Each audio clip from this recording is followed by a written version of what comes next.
All right, guys, we're back. So, might be a little loud, but we did this. Hey, maybe we should just turn it off real quick. Okay. Whoa! Almost at, what? Once you turn it off, it literally ejected like a stream. Oh my goodness! I caught it on camera. It hit that? Yeah, it hit the thing, and it's fine. It's just coolant. Oh, yeah. It has a little bit too much fluid, I guess. A little bit too much pressure. Yeah. I guess it might expand. That's why we need a reservoir. We do need a reservoir. All right, guys. Well, we're back. That is not a problem. Don't worry. It's a feature. It cools the engine down after you're driving. Anyways, so you might have been hard to see last night with how dark it was, but you can see the bypass valve. I put a zip tie around it so it actually can't move anymore. It has full movement up and down, so that it's not making the crazy noise anymore. We're not sure if we even need that zip tie, considering we just took the bolts off and we moved this a little bit, and well, yeah, we didn't check it. We just put the zip tie on it anyways. The bolt holes are oblong, so it's like it was spaced farther out, so that could have been part of it. So we redid it, and then we were investigating the PCV. We have the catch can and breather on ZZP's website. They sell the oil cap. They also sell these guys. Yeah, and it says it requires a tune, which I was unaware of.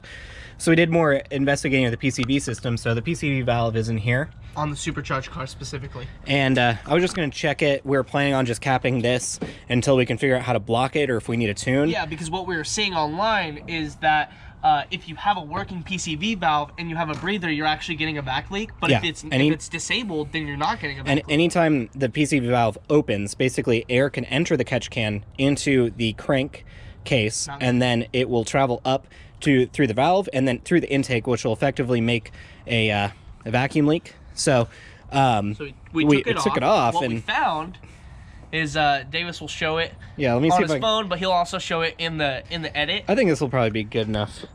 So this is what we saw. It's already blocked off. We took it off. A big-ass bolt is stuck in there. Yeah, so the person that Tristan bought the Supercharger off of wasn't even aware of it. We just asked him, not like accusatory or anything like that, but we just wanted to see if he did that himself. And he didn't. He got this Supercharger years ago from a parts car, and I bought this Supercharger like 2-3 years ago. So we'll definitely need to talk with whoever's going to tune the car, just make sure there is nothing tune related. I don't think there is. I think you just block it. But definitely want to check it. Honestly, it saved us some time. It did save us time because now this is 100% effective. And now that we're thinking about it, before the Bonneville blew up a year ago, a week before that, the dipstick literally came out and like it shot out. Which is a symptom of like over crankcase pressure, too much crankcase pressure. And it spewed oil literally on every freaking thing in my engine bay. It sucked. It could have been a contributing factor to it blowing up too. It was definitely, the rod knock or water or whatever it was, but that's also just not a good thing at all. But this will alleviate that. And we're also thinking about putting a breather on the other valve cover. Yeah, because why not? Yeah, so we got total, ventilation. And I think like here or like here will be a good spot for it, and then we'll just run that line, over the header, just right basically to the other one. We could even make an aluminum bracket off of this and have them side by side.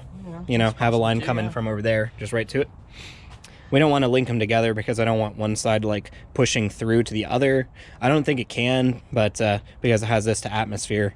So. But as you heard, it was running good. Yeah, we can start it up again. I just wanted to have it off so we can, the fans, you guys could hear us. But yeah, it ran so nice. It sounds so good. It's not backfiring. We're not having any issues at all. It's like not dying. Like at cold start, there was some supercharger surge, but it's good now. So and it ran good. Just you could hear the supercharger surge up and down, but the RPMs like remained good. The exhaust all sounded like it should be. Yeah, and after idling for like 10 minutes, you didn't hear any surge at all. It was just idling. Didn't even get up to some all the way. Yeah, I got up to like 180 or something. Only like 140 actually. Oh, really? But I think she's gonna be good to drive today. However, we need to figure out where my inner fender wells are, because there is a straight shot of water to the filter. It's a little wet. Don't. That's fine. It's fine. It'll dry. It'll cool the IATs down. So it's like half methanol, because methanol injection is like half water, half methanol. So we're basically methanol injection the Bonneville already. Naturally. Yep. See, because it the rainwater drips on this, and it goes right down to the filter and automatic. We should make it even more effective. Cut a hole in the hood, right? So rainwater can. Yeah. And then a scoop, so it just forces it down there. Mm-hmm. That would be good. That would be good. Isaiah don't like any of this. I'm not surprised. Isaiah's gonna fix his sunroof because as it's been sitting here, I've noticed actually the same thing. If we no, it was the opposite. We pulled Zoe's car in backwards here, and the sunroof collected water. Yep. Yeah, they naturally do that. Yeah. So sunroofs are actually specifically designed to actually drain while you're driving and whenever you hit on the brakes, because the pan that's actually in it is based off of momentum. So since we had it rolled in backwards down, and we have an incline, it was literally just like cooling. Yeah, so it'll mainly just collect. Yeah. Because most sunroofs will have somewhere between about 2 to 4 drain holes. There's always typically 2 in the front. And they can get clogged. Yeah. And realistically, they're actually only about like this big. Yeah, very small. It does open up to a bigger tube, but the drain holes are that small just so then they're designed so that stuff doesn't get in the tube, and then you have to strip apart the whole A-pillar just to even replace the tube or like declog it. So he's gonna help him with that, I guess. Dave was asking me, is your headliner kind of falling? Oh yeah, we should. Because if it is, well, guess what? It wasn't. But when I took a look at it, now it is. Yeah, it's coming out right here. It's moist to the touch, which is not good. By the way, viewers, the headliner on the sunshade, that's always been like that. Don't worry about that. It's just the ones in the back there. I just showed him. Yeah. But all of a sudden, we're like in the car, and I see it now, and it's a huge. It's even moist there. Yeah, no, it was moist to the touch, and it was pooling under the battery. They need to see this. I think we showed them. Oh, it's dry now. Wow. We just need to drill a hole so it can drain. That's a good idea, actually. Is that a good idea, Isaiah? No. All right, guys, we got the Bonneville put back together. We cleaned up the garage. We have Evan dropping by actually with his motorcycle. We showed him in one of the videos. Isaiah's going to be helping him replace or put in some hand warmers and replace his chain or do something with his chain. So it'll be pretty cool to see that. I've never worked on a motorcycle, so I'll probably observe while they do that stuff. Isaiah and Tristan have like experience with mopeds, and like that. Isaiah's back there in the corner. Isaiah's an aspiring motorcycle owner, so it'll be cool to watch. Yeah, let me tell you right now, moped, working on a moped, nothing like a motorcycle. Yeah, nothing like a motorcycle. I don't know anything about a motorcycle, but I know the only fun thing about the mopeds is when it only says it's regulated for 40 miles an hour, and you take it up to 55. Hell yeah. All right, well, let's go take the car to the gas station, fill up with some new gas, and I think we're going to drop by AutoZone to get some oil, like, additives, just for... He's going to be doing... Maybe even pick up some more oil, because he's going to be doing an oil change in, like, less than a week, because of, you know, just make sure there's no, like, water or anything. I think I might possibly get either we'll use the oil additives or get an oil with additives in it, and then do another oil change. We'll see once we get at the AutoZone. Yep, so... the AutoZone. So, we will be back. Okay. Cool. Doesn't smell so bad in here. I don't smell like any exhaust or... Look how low we are. Yeah, we are very low. Yep, we can drive a gas station, get some new gas in it. Should help any additional misfires it might have or backfires. Oh yeah, before we daily drive this thing, I need to get the brakes bled. Oh yeah, with that thing like almost stripped out. I need to get the V8 brakes going. Yeah. That's I'm like thinking, you know, the column shifter. Moment of truth, do you feel any shuddering or shaking? Oh, it feels so smooth. It literally feels so smooth. It does feel smooth. Holy shit. Hell yeah. It's nice figuring out the problem, right? Yeah, it is really nice. Oh my god, we even seem like lower on the fuel. Yeah, we gotta get there. We're not gonna be like coasting into the gas station, but it's also the maybe let's put it on the heater to get water circulating through the heater core. The throttle seems less like fucking crazy like it did before. Yeah, tell me my blinker's out. Oh yeah, I'll get a new blinker there. AutoZone. This is some primo race car shit right here. Oh, it feels so good. Like I'm not driving it, but just like sitting in the car, it just feels really nice. Yeah, it seems nice so far. Oh shit, that's pretty nice. Oh, tire pressure. We won't worry about that. Compass, no. No more tire pressure. It's fine. Oh, valuable. It shows your diagnosis. That's good. No, that's fine.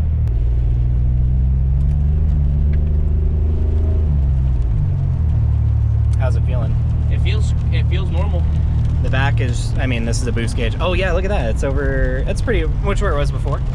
I mean, it's a boost gauge, so it's not really showing vacuum, but it's, you know, kind of a little bit, you know, telling or diagnostic. We've kind of proven that the boost gauge is not accurate for vacuum. Boosters should be pretty accurate. So it might be 1 or 2 off on the actual gauge because of how I put it back together. Let's call it time. Yeah, we're going to be putting in a Pro Sport boost gauge and wideband definitely here soon. It's driving so good. I'm like getting a tiny bit of paint smell from the headers, but it's really not bad. I don't smell any. It's probably just going to burn off whatever's residual. I think it already did burn off pretty much all of it. Thank God. Yep. Yeah, I get what you're saying too. I'm getting a little bit of residual, but not nearly as bad as it was before on my last drive. Honestly, could also be the PCV, or the breather. Oh yeah? It could be doing some crankcase smell. True. That's always going to be there. This is trooping right now. Alright guys, so we'll cut back once we're at the gas station or once we're at AutoZone, but yeah, so far so good. First couple minutes of driving, it feels perfect. Almost up to 10. Yep. Alright, pulling into the good old AM PM.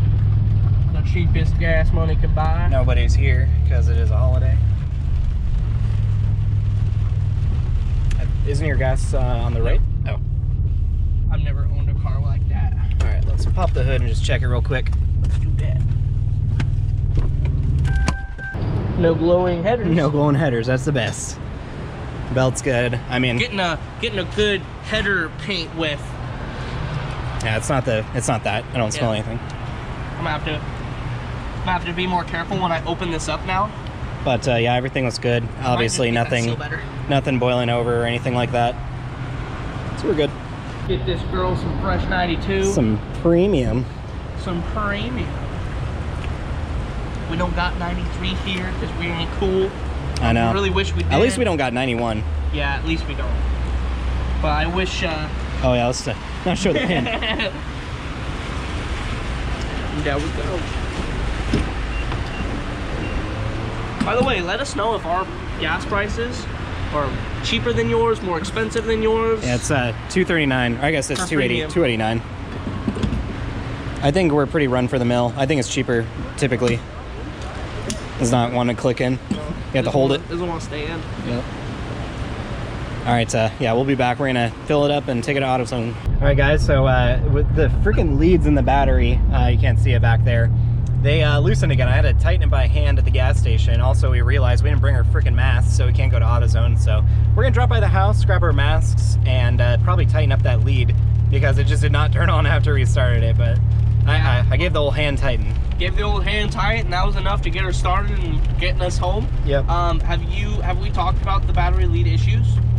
I don't know. The battery leads are stripped, so basically the bolts that go into the side of the battery are stripped, so it cannot be tight at all. So when we stopped, it was literally loose. It was like fingered loose. Yeah, it's not just like a connection with a bolt threading through into the battery. Literally, it's like the cable and the bolt are one piece. Yeah. And so I have to buy all new cables. You can't remove the bolt easily, at least. It doesn't look like you can because there's like part of the metal holding it in and it's holding it in. So I'm just gonna buy new battery terminals because I can buy the anyways, that's just what we're gonna do, but that won't be a short-term solution. As long as this is accurate, you know, we got battery voltage now. Tristan thinks it might not be since the tune, but it is changing. It won't be far from it, but I've heard that the ZZP tune does change the voltage just a tiny bit, so it's like a little bit misleading, so I'm not sure. But you know what? My car is held together with zip ties, right? Yep. What are the chances that holding the terminals oh my God. zip ties will work? Your car would not actually function without a zip tie. No, without zip ties. Not anymore. If all the zip ties just like disappeared from the car right now, it would shut off and die. Oh yeah, but now she's happy. She's got almost a full tank of 92. Yep, new gas. So it'll mix with the old stuff or whatever was left and should be better because that gas was a year to 6 months old.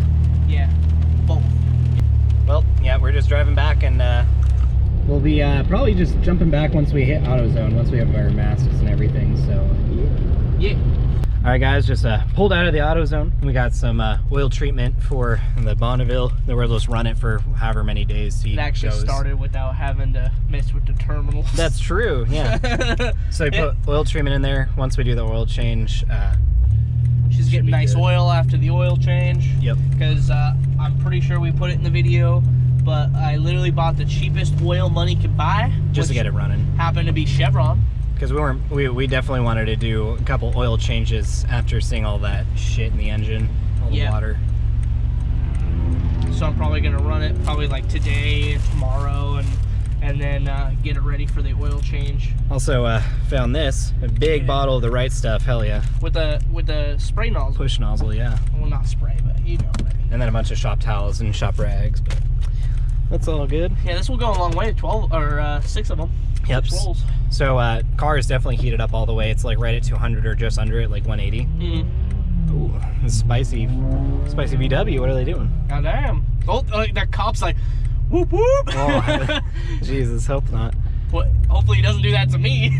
This shit ain't insured. I don't know if we should be telling our viewers that, but we're riding dirty a little bit. We're riding dirty only because, you know, it's been down for months. It's been down for a year. Yeah.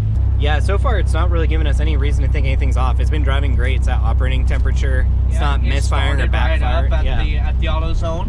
Yep, now that all the vacuum leaks are fixed, there's no like backfiring, it's not misfiring, exhaust isn't getting overheated, and now that it's got new gas too, it's even better.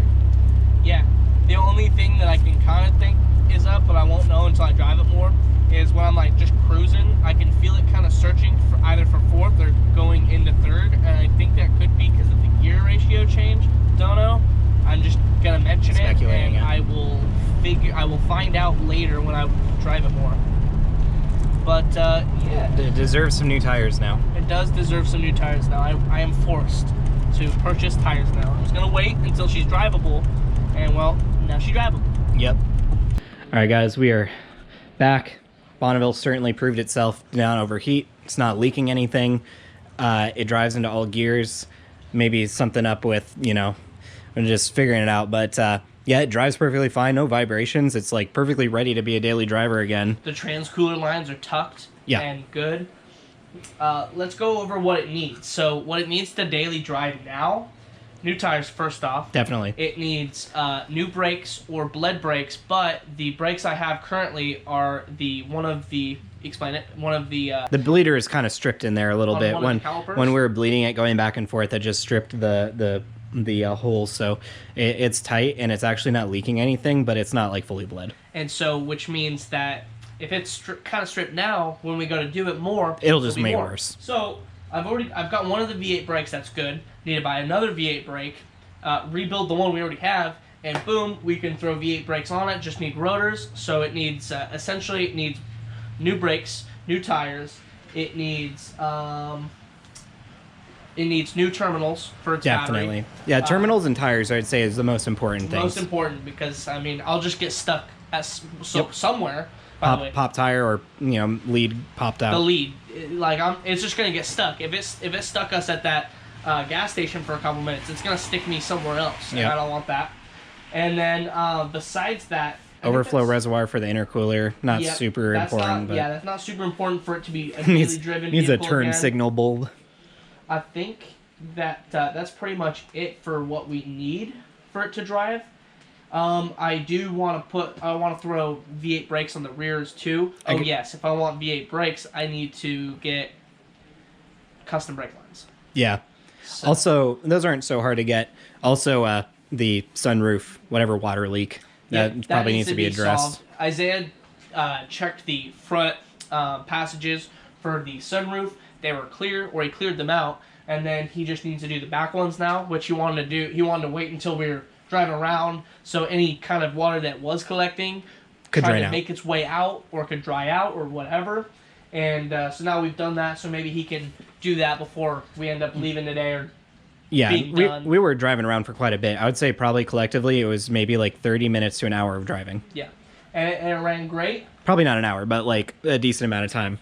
And besides that, that's really all I can think of for getting it running. Things in the future to look for is going to get the headlights tinted, going to get some vinyl decals on it, windshield banner, Gonna probably do some stuff with the taillights, reseal them. We're also thinking about getting, like, this platform is not supported, like, in some ways. Like, it's not supported like the Grand Prix or the other 3800s. Yeah, so there's, like, no lowering springs or anything like that.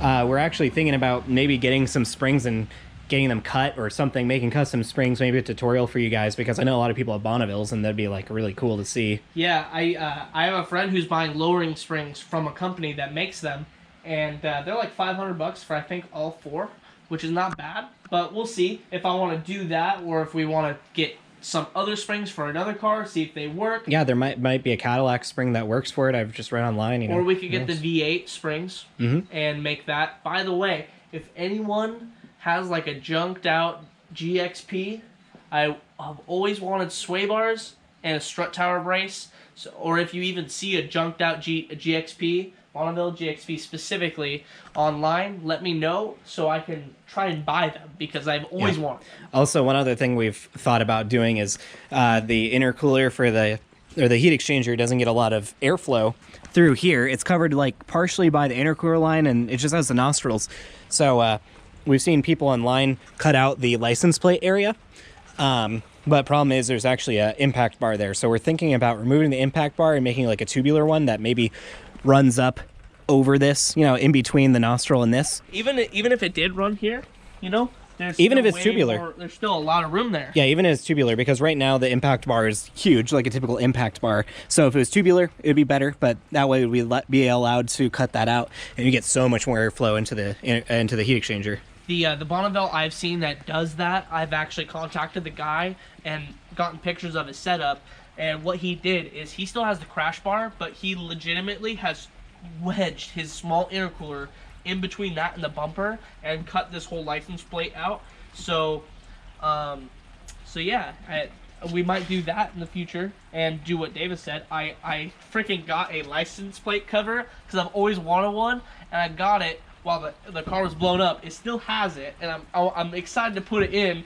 It's funny that I've been excited to have that this whole time I've had this car. And they're like, man, we're gonna cut it out. But we're planning on cutting it, so that's fine. That's fine. But I think that goes over everything, you know, plans, what else it needs. Yeah. But it has certainly proven itself today. It drove, which is awesome, huge accomplishment. Like I said, it came in December 8th, 2019. Now it's ready to leave this January 1st, 2021. For the V8 brakes, of course, we're gonna need the V8 calipers, brackets, and rotors. But for the rear ones, the G8, don't worry about that. That's fine. The fact that it's going in, don't worry about that. But for these, apparently the GXP calipers are the same. So what we can get away with is we can run bigger rotors and just the brackets, which I own, and bigger brake pads, and so we don't even have to change the caliper setup or the brake line setup, so it will be absolutely fine, I think. So since it will be using the same caliper, so we only will need new brake lines for these, the fronts. Nice. Yeah, and brake lines aren't incredibly hard to make. We'll probably just source them. We want metal ones, you know, not the rubber ones. Yeah, for sure. And just gonna give it a little. There we go. She's running good, boys. Yeah. She's got possibly, most likely, a little exhaust leak around the middle of the cart. That's a problem for future us. Yeah. Or maybe not. Yeah. So I think that's gonna do it. We appreciate you guys for sticking through and watching all this stuff. I know it's not the Camaro stuff, but this needed to happen. And it is more 3800 content and a lot more content. So. By the way, I don't know if we've said it in the videos or how much content we're producing with this, but I have been here since Christmas Day, the last 7 days. Yep. This is when it rolled in, it started, started tearing stuff off, and this is the day it's rolling out, it's leaving, it's going back home with me. And yeah, so it's just been a lot of hard work, 7 full days of hard work, and yeah, super excited. Let us know what you guys think in the comments, and stay tuned for more Project Dev. She's getting a new K member like that one, except not like that one, because the V6's ones look totally different. Yeah. So getting a new K member, and then once we get that K member, then the engine will be ready to go in once we get the supercharger. But we can always test fit it. Yep. But we'll definitely test fit it. Hopefully we'll have way more room with the new K member, so just watch out for that. Yep. And I can probably get new mounts, I don't know, or paint those ones because they look like garbage. But they're used ones that we got for. Oh, actually, they might have been new ones that we got from a fan. Yep. So thanks for sending me those. Yep. Yeah, we appreciate you guys watching. We have a Patreon if you want to support us, and be sure to like, subscribe, and comment down below.